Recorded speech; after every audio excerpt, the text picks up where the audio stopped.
Like everybody else, I started using mobile tech with a Nokia. It was an N70 back in 2009 and then an HTC PDA with Windows Mobile OS. Probably the P6300 that was a hand-me-down from my mum. And then 2 years later with iPhone 4 and 5 before I migrated to the Android OS with HTC One M8 and a minimalist Xiaomi for a few years. But years passed and I'm back in the Apple ecosystem now with the iOS and macOS because I think it's the best solution for me since I also edit my videos with both Final Cut Pro 10 and Premiere Pro.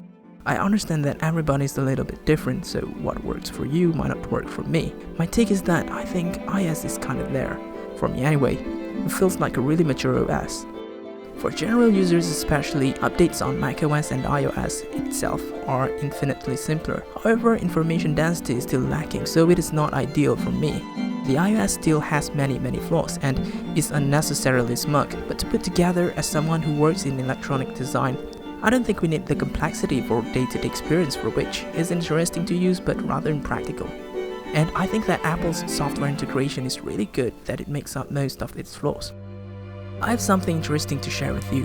So, if you have been watching YouTube, you might have known Alec Dahl, and in his podcast he talked about 3 valid reasons for using tech devices that are based on the 3 C's: to consume, to create, and as a connection device. I think that if a piece of tech makes doing any of these more better, then it is worth the upgrade. But I suspect that most people who are thinking of upgrading an iPhone XS to the 11, the 2018 MacBook Pro to the 2019, they are not thinking how it is gonna make a measurable difference in terms of creating, consuming, or connecting. They're thinking along the lines of state of seeking status signaling or some sort.